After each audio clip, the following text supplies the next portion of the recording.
Years after Ilara left Earth with the Xanthari fleet, Lisa Morgan still walked the halls of Helios Station alone, but not lonely.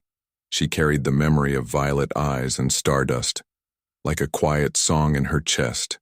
The alliance between humans and Xanthari had grown strong. Ships exchanged cruise knowledge and even art. But Lisa never asked for special treatment. She served as she always had, steady, calm, and kind. Then one day a new signal crackled through deep space. Not from the Xanthari, but from a region. Beyond known charts, it pulsed in a rhythm no database recognized. 3 long beats, 2 short.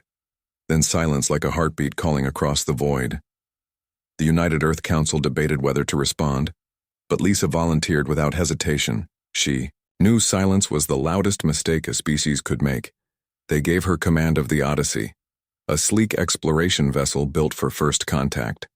Not war, it carried no weapons, only tools for communication, healing, and understanding.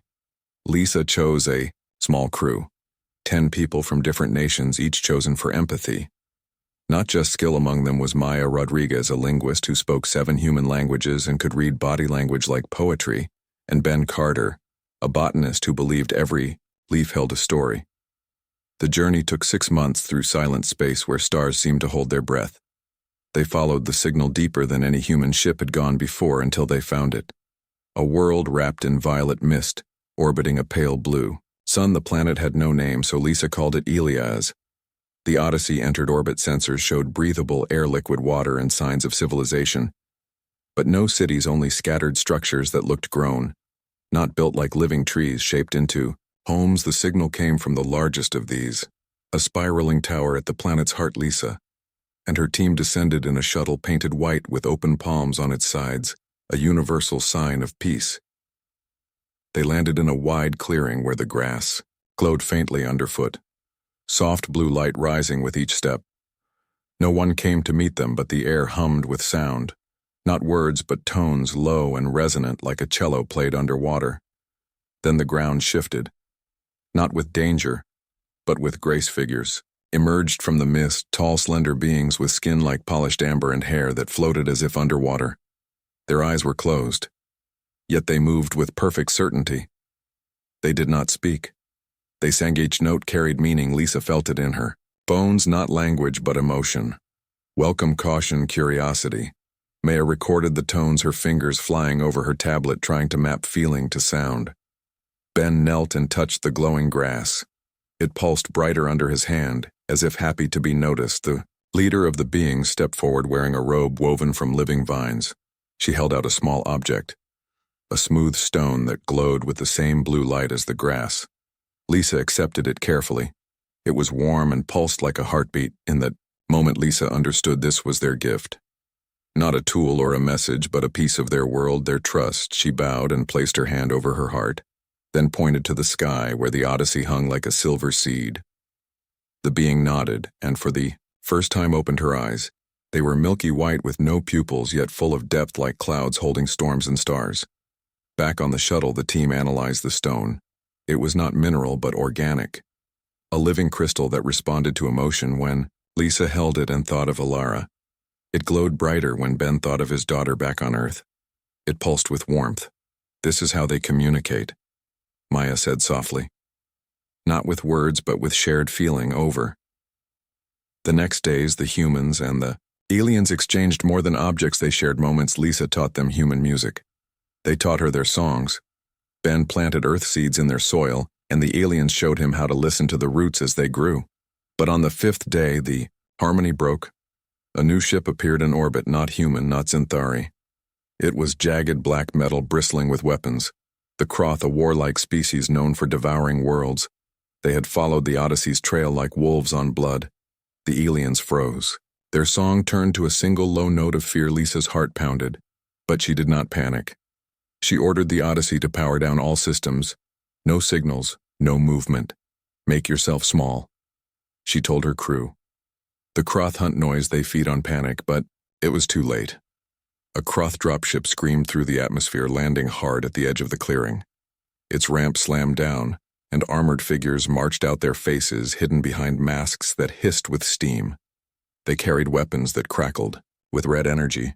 Their leader stepped forward, taller than the rest, his voice grated like stone on metal. "You have something we want the living stone handed over, or we burn this world." Lisa stood between them and the aliens. She raised her hands empty open. "This world is not yours to take," she said, her voice steady. The Croth laughed, a sound like breaking glass. Then he raised his weapon, but before he could fire, the ground trembled. The glowing grass flared bright blue. The alien leader stepped forward, her song now sharp and strong. The living stone in Lisa's pocket burned hot. Then something impossible happened. The stone floated from her pocket and shot toward the Croth leader. It struck his chest and sank into his armor. He screamed, not in pain but in shock. His mask cracked and fell away, revealing a face scarred and weary. His eyes wide, not with rage but with sudden memory. The stone showed him something. Lisa realized it showed him what he had lost. The Croth dropped his weapon. To his knees, he looked at the aliens not as prey but as mirrors. "I forgot," he whispered in broken standard. "I forgot what peace felt like." His soldiers lowered their weapons, confused, but not resisting the alien song. Softened, wrapping around the Croth, like a blanket, not forgiving, not yet, but offering. Lisa did not speak. She simply walked to the Croth leader and placed a hand on his shoulder, a human gesture of shared burden back on the Odyssey. The council would call it a miracle, but Lisa knew, better, it was not magic, it was empathy. The same force that had saved Alara, the same force that made stars feel close. The Croth left not as conquerors but as students. They took no stone. They asked only to listen as the Odyssey prepared to leave. The alien leader gave Lisa one last gift, a seed that glowed like a captured star plant. "It where silence grows." She sang. Lisa nodded and tucked it into her pocket beside the empty space where the stone had been on the journey home. Maya asked what. "The aliens called themselves. They do not have a name," Lisa said. "Names are for those who need to be separate. They see themselves as part of everything." Ben looked out the viewport at the endless dark. "We are so loud," she said softly, "always shouting. Our names, our borders, our fears." "Maybe that is why we feel so alone," Lisa replied. When they returned to Helio Station, they were greeted as heroes, but Lisa refused the medals. She asked only that the alien seed be planted in the central garden of the station, a place where all species could gather. They did, and within weeks it grew into a slender tree with leaves that shimmered like water under moonlight. And when someone stood beneath it and thought of someone far away, the leaves hummed. A soft, familiar song. News of the encounter spread even to the Zenthari fleet, and one day a familiar ship appeared in orbit. Sleek and silent, Alara had returned. She stepped onto the station, not in Zenthari robes, but in simple clothes. Her violet eyes, brighter than ever, she walked straight to Lisa and without words wrapped her arms around her. A human hug learned from memory and longing. "You gave them the stars," Lisa whispered. "You taught me how to see them." Alara replied, her voice rough from disuse, but clear. They stood together under the alien tree, its leaves singing a song only they could understand, a song of two outcasts, who had changed the universe not with force but with kindness. The Croth began to visit too, not in warships, but in small vessels painted white with open palms. They came to sit under the tree to remember what it felt like to be whole. And Lisa watched it all not as a captain or a hero, but as a witness to the truth. She had always believed every life matters, every voice counts, every gift, even the ugliest one, holds a universe inside. The stars above Helios Station burned a little brighter that night. Not because they had changed, but because those below had finally learned to listen. The end. The aliens offered me their ugliest gift. I called her beautiful and gave her the stars. When the first Zenthari vessel drifted into Earth's orbit, it did not fire weapons or send threats. It hung in the silent dark, like a question mark made of shadow and starlight. The United Earth Defense Council scrambled every protocol they had, but Captain Lisa Morgan already knew what to do. She had spent her life studying alien contact theory, not for war, but for understanding. She believed every species carried a story and every story deserved to be heard. The Zenthari ship accepted her boarding request without hesitation. No scans, no demands, just a smooth opening in its side. Like a sigh made solid, Lisa stepped inside alone as requested. Her boots made no sound on the floor, which felt warm and slightly yielding like living skin. The air smelled clean, sharp like rain on hot stone, and beneath it, something sweet, almost floral. 3 Zenthari waited for her, tall beings with smooth gray skin that shimmered faintly under the soft light. Their eyes were large and black with no visible pupils, yet they seemed to see everything. Their long fingers rested gently at their sides. They did not speak aloud, but Lisa felt words form in her, mind not her own, yet clear as if whispered by a friend she had known forever. "Welcome, child of Earth, you come without fear?" "That is rare." Lisa bowed her head slightly. "I come with respect, not fear." The tallest of them stepped forward. His name came to her as Kalen. He was older than the others, his skin etched with fine silver lines that pulsed softly like slow heartbeats. He held out a bundle wrapped in cloth that shimmered like moonlight on water. "This is our gift to your world," he said. The thought carried weight, sorrow, and something else Lisa could not name yet. She took the bundle carefully. It was light, almost weightless. She unwrapped it slowly, expecting a device, a message, a symbol. Instead, she found a young Zenthari female curled tightly into herself. Her skin was not the smooth gray of her people, but patchy, dull, with streaks of pale blue and thin scars tracing her arms like old tears. Her eyes were closed, but Lisa felt her trembling. "This one is ours to give." Kalen said, his mental voice heavy. "She is the flawed one, the one who does not fit. She cannot join the hive mind. She sees the world wrong." Lisa looked down at the girl, who flinched as if expecting a blow. But Lisa did not move away. She knelt slowly until their faces were level. Then she reached out and gently touched the girl's cheek. The skin was cool but not lifeless. And after a long moment, the girl opened her eyes. They were not black like the others, but deep violet flecked with silver like distant galaxies. "You are not ugly," Lisa said softly. "You are beautiful." The words landed like a stone in still water. The other Zenthari shifted uneasily. Kalen tilted his head as if hearing a strange new song. "Beautiful," he echoed, the word unfamiliar on his mental tongue. "Is," Lisa said, standing now. She faced them all. "You offered us your ugliest gift, but you gave us your most precious one." She wrapped the girl gently in the cloth again and held her close. The girl did not resist. She leaned into Lisa's warmth like a plant turning toward the sun back aboard the Helios orbital station. The council erupted in outrage. Protocol breach. They called it a security risk, a dangerous unknown. Lisa had brought an alien of unverified status onto a human vessel without clearance. They demanded immediate quarantine or return, but Lisa stood firm. She did not raise her voice. She simply said, "This girl has been punished for being different. If we send her back, we tell the Zenthari that we agree with their cruelty. If we keep her, we tell the universe that Earth sees value in every life, no matter how it looks or thinks or dreams." The debate lasted hours. Voices rose and fell like storm waves, but in the end, reason gave way to compassion. They allowed the girl to stay under Lisa's direct care. No chains, no tests, just a room with soft light and a window that looked out on the stars. In the days that followed, Lisa learned the girl's truth not through words but through silence. Shared meals and small gestures. The girl could not speak in thoughts like the others. Her mind did not link to the hive. She saw the world in colors and shapes, not in logic or command. She painted with her fingers on the walls of her room, swirls of blue and gold that made no sense to human eyes, but when Lisa sat with her, she began to understand. "This one is sadness," the girl would tap a dark blue smear. "This is hope," a streak of yellow like dawn. "This is you," a soft red shape with arms outstretched. Lisa smiled and gave her real paints brushes, paper and time.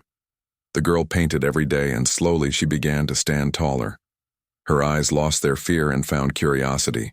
One evening, as they floated near the observation deck watching Earth turn below, wrapped in clouds and city lights, the girl pointed to the sky and made a soft sound like wind through leaves. Lisa followed her gaze to a cluster of stars far beyond the usual shipping lanes. "You like them?" she asked. The girl nodded, then pointed to herself, then to the stars, then to Lisa. "You want me to give you the stars?" Lisa whispered. The girl smiled for the first time, a real smile that lit up her whole face. Lisa knew then what she had to do. She requested a meeting with the Zenthari, not as a soldier but as a witness. She returned to Their ship this time not alone but with the girl now called Ilara. Walking beside her head, Heikelin and the elders waited in the same chamber, the air thick with unspoken judgment. You bring her back. Kalen sent the thought flat no. Lisa replied, I bring her home but not as your outcast, as your teacher. The Zenthari stirred like leaves in a sudden wind. She sees what you cannot. Lisa continued, your hive values perfect harmony. But harmony without difference is silence. Not music. Your world is beautiful. But it is also blind. Kalen was silent for a long time. Then he turned to Ilara. What do you see? Chilled Ilara did not speak in thoughts. She stepped forward and placed her hand on the wall of the chamber. The silver lines in the Zenthari ship glowed faintly under her touch. Then she pointed upward, not to a star but to the space between stars. There she signed with her hands a place of quiet. Where light is born, Kalen's eyes widened for the first time in centuries. He saw not a flaw, but a vision. The Council of Elders debated for 3 cycles, but in the end they agreed the hive had grown rigid, predictable, safe, and in that safety they had lost wonder. Ilara would not be cast out. She would be guided before she left Helios. Ilara gave Lisa a small vial filled with stardust collected from the observation deck. It glowed faintly in the dark, a piece of the sky she had once only dreamed of. Years passed. Human and Zenthari ships began to travel together, not as allies bound by treaty, but as friends bound by shared curiosity. And it was always Ilara who chose the path. She would stand on the bridge of the lead vessel, close her eyes and point to a patch of empty space and say, there is music there. And they would go and find it. Nebulae that hummed in radio waves, planets with forests that changed color with emotion, oceans that sang in harmonic resonance. And whenever a new species was met, Ilara was the first to step forward. Not with scanners or shields, but with open hands. And a smile she showed them that difference was not danger. It was gift. Lisa watched from Earth, proud but never possessive. She had not saved Ilara. She had simply seen her, and in doing so had helped 2 civilizations see each other anew. The stars, they had once thought cold and distant, now pulsed with meaning. Not because they had changed, but because someone had taught them how to look. And in the quiet between galaxies where light takes lifetimes to travel, a single act of kindness echoed, louder than any war. The end. The garden on Helios Station had become more than a place. It was a promise, a living reminder that even the broken could grow into something whole. But promises are tested, and the universe never stays quiet for long. A new signal arrived, not from the hollow zone, but from the core worlds near Earth itself. It came from Mars. Not from the human colonies, but from deep beneath the red planet's surface where no one had dug in centuries. The signal was not a song or a pulse. It was a single repeating word in ancient Zenthari script, a word that had not been used since before first contact return. Lisa Morgan felt the weight of it in her bones. She had not left Helios in years, content to tend the garden, watch the stars, and listen to the quiet hum of the black and blue tree. But this word pulled at her like a tide. She knew it was not for the council or the fleet. It was for her. She gathered her old crew without asking. They came as if they had been waiting. Maya arrived with a satchel full of translation stones. Ben brought soil samples from a dozen worlds. Dana came last, her hands stained with garden sap and her eyes sharp with purpose. They took the Wayfarer again, though it was older now, its hull scarred from past journeys, but its heart still steady. They landed on Mars in the dead of night, the red dust swirling around them like old ghosts. The signal led them to a canyon so deep its bottom never saw sunlight. There they found it a door not made by human or Zenthari hands, but older than both, carved from black stone covered in symbols that shifted when stared at. Too long. Lisa placed her palm on the surface and the door opened. Not with sound, but with a sigh of released time. Inside was a chamber lit by soft green light. Walls lined with crystals that pulsed like slow breaths. In the center stood a figure wrapped in tattered cloth. Its skin gray, but not Zenthari gray, dry and cracked like ancient clay. Its eyes opened slowly and fixed on Lisa. You came, she said, her voice like wind through ruins. Lisa stepped forward. Who are you? I am the first gift, the one before Ilara. The one they forgot. The Zenthari had not always been hive-minded. Once they were like humans, scattered tribes warring over land and belief, until They discovered unity through the mind bond, but not all could join. Some minds were too wild, too bright, too different. They were cast out. Not just shunned, but buried alive in tombs like this one, sealed away so the new order could forget its messy past. This one had survived not by strength but by stillness, by slowing her heart, her breath, her thoughts until she became part of the stone. Why call me Lisa? Asked. Because the hive is breaking again. The elders hide it, but the bond is fraying too. Many minds too much noise, they fear chaos, so they plan to erase the outliers again like they did to me, like they tried to do to Ilara. Lisa felt cold anger rise, but she pushed it down. Anger would not help here. What do you want? The old one reached into her robes and pulled out a small crystal. It glowed with the same green light as the chamber. This holds the memory of before the bond, the memory of choice of song of self. It must be shared, not hidden, but the Zenthari would never accept it. They saw individuality as disease, not to them. The old one said to the young ones, the ones who feel the cracks in the hive but do not know why they dream in colors they cannot name. Lisa understood. She had seen those dreams in Ilara's eyes long. Hagathe left the chamber with the crystal hidden in Dana's tool case. The door sealed behind them as if it had never opened on the way back to orbit. A Zenthari patrol ship hailed them, not hostile but watchful. Kalen himself was aboard, his mental voice calm but firm. You have been where you should not. Belisa did not lie. I went to remember what? That your people were not always one voice, that they were many, and that is how they became strong, not by losing themselves but by choosing to walk together. Kalen was silent for a long moment. Then he sent a single thought. Be careful, Captain. The elders do not like reminders. Back on Helios, they debated what to do. Destroy the crystal to keep peace or share it and risk war. Maya argued. For caution, Ben feared chaos. Dana said nothing. She just held the crystal and listened. Then Ilara arrived. She came alone in a small scout ship, her face drawn with worry. The hive is sick, she said, not with disease, but with fear. They are silencing the young ones who ask questions, who feel too much. They call it correction, but it is erasure. Elisa showed her the crystal. Ilara touched it, and tears fell down her cheeks. This is my grandmother's voice, she whispered. I heard it in my dreams. They knew then what they had to do. Not a broadcast, not a demand, but a gift. They took the Wayfarer to the edge of Zenthari space and released the crystal, not as data, but as song. They tied it to the alien tree's frequency, so it would carry, not as command, but as invitation.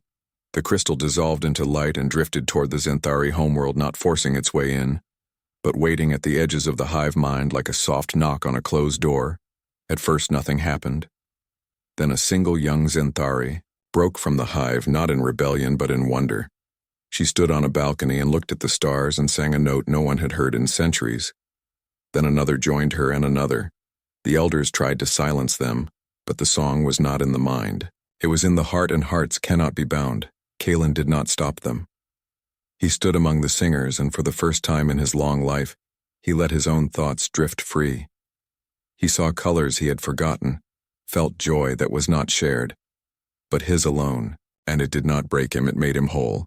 The hive did not collapse, it changed, it became a chorus, not a single voice on Helios. The garden bloomed with new flowers, silver petals that chimed in the station's recycled air. The old one from Mars was brought to the station not as a relic, but as a teacher. She sat beneath the black and blue tree and told stories of a time before unity, when Zenthari painted with blood and danced under twin moons, and argued about the shape of the soul children.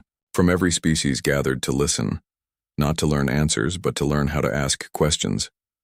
Lisa watched them from a distance, her hands resting on the railing of the observation deck. Dana joined her, holding a small pot with a sprout of silver. Leaves, where will you plant it? She asked. Lisa smiled. Where it is needed most. They both knew the universe was still vast, still dangerous, still full of silence and fear, but they also knew something else now. Kindness was not weakness. It was the strongest force in existence, stronger than war, stronger than time, stronger than death, because kindness remembered. It remembered the outcast, the forgotten, the broken, and it said you matter, and in that remembering the stars themselves seemed to lean closer. The end. The peace that followed the alien encounter did not last long. Not because it was weak, but because the universe is vast, and not all hearts are ready for quiet. The Croth had changed, but not all of them. Some factions rejected the new path they called the tree on Helios Station a lie. A trick of soft minds, and they began to gather in the outer rim, building ships not for trade but for silence, for erasing voices they could not control. So Morgan heard the whispers through secure channels. Scattered colonies reported missing ships, entire outposts gone dark with no debris, no signals, just empty space where life had been. The United Earth Council wanted to fortify borders, increase patrols, but Lisa knew walls would not stop this kind of hunger. She asked for a different mission, a small ship, a quiet crew, and permission to go where no one else would. They gave her the Wayfarer, a vessel barely larger than a shuttle, painted in soft gray with no markings, no flags. It carried no weapons, only sensors, food, medicine, and a single seed from the alien tree tucked into Lisa's pocket like a promise. Her crew was small, just 3 people. Maya Rodriguez returned, not as a linguist but as a bridge. Ben Carter came too, his hands still remembering the feel of alien soil. And the third was a new face, Dana Ellis, a young engineer who had grown up on Mars listening to stories of Alara and the stars she believed in. Kindness, like others believed in gravity, steady and real. They followed the trail of silence past the last known beacon into a region the charts called the Hollow Zone stars. Here were few and far between, space felt thin like worn fabric, and time moved strangely, sometimes stretching, sometimes snapping tighten. The 7th day, they founded a derelict Croth warship drifting without power, its hull scarred not by weapons but by something inside, something that had eaten its way out. They boarded with caution. The air was stale, the lights dead, but the walls pulsed faintly. With a sickly green glow in the command chamber, they found the crew not dead but changed their armor, fused to their skin, their eyes wide and empty, their mouths open in silent screams. Dana found the log. The last entry was a single word, help not, in Croth script but in standard human letters. Then the ship groaned. Something moved in the lower decks. Not footsteps, but a wet dragging sound like roots through mud. Lisa signaled for silence. They retreated to the Wayfarer just as the hull of the Croth vessel split open, not with explosion but with slow, deliberate tearing. From the wound emerged a shape made of shadow and thorn. It had no face, no limbs, just a shifting mass that absorbed light around it. Where it passed, the metal walls blackened and crumbled. It was not alive. Not in any way they understood. It was hunger given form, born from the Croth's own rage and fear, left to fester in the dark. They fled the Wayfarer, straining as the thing pursued, not fast but relentless like gravity itself. For 3 days they ran, weaving through asteroid fields, diving into nebulae. But the thing always found them. It did not need sensors. It fed on despair. And the crew's fear was a beacon on. The 4th night Maya broke down. She sat in the dim light of the mess hall, tears streaming down her face. I should have stayed home, she whispered. I thought I could help. But I am just noise. Lisa sat beside her. You are not noise, you are song. Even when you cannot hear it. But the truth was, Lisa was afraid. Too, she had faced war and prejudice, but this was different. This was the void given teeth. Then Dana spoke softly. What if it is not evil? What if it is just lost? Everyone turned to her. The Croth who built it, they were broken. They poured all their pain into one place, and it grew until it had no shape. No name, just need. Maybe it does not want to destroy. Maybe it just wants to be seen. Lisa remembered. Ilara remembered the alien stone. Remembered how being called beautiful had changed everything. Made a decision. They would not run anymore. They turned the Wayfarer toward the thing, not to fight but to meet it. As it drew near, the ship's lights flickered. The air grew cold. Dana placed the alien seed in the center of the bridge. It glowed faintly, pulsing like a heartbeat. Lisa opened a channel, not with words but with feeling. She thought of Alara's smile, of the tree on Helios, of the Croth leader kneeling in the grass. She poured every memory of connection into the silence. The thing stopped. It hovered outside the viewport, a shifting mass of shadow and thorn. Then slowly it reached out, not to crush but to touch. The alien seed flared, bright blue light filling the bridge, not harsh but warm like dawn. The thing shuddered, then collapsed. Not into dust, but into a single black flower with petals like folded night. It floated gently against the glass, then drifted away into the dark. The crew sat in stunned silence. It was not a monster, Lisa said softly. It was a cry. No one had answered. They returned to Helios not with weapons or warnings, but with a flower and a story. The council did not understand. At first, they wanted to study the flower, to dissect it, but Lisa refused. She planted it beside the alien tree in the central garden. Within days, the two plants began to grow together, the black petals softening, the blue leaves darkening until they formed a single canopy that shimmered between light and shadow. The Croth, who had changed, came to see it. They stood beneath the branches and wept for what they had done and what they could still become. Elara visited again. She brought Zenthari artists who painted the garden in colors that shifted with emotion.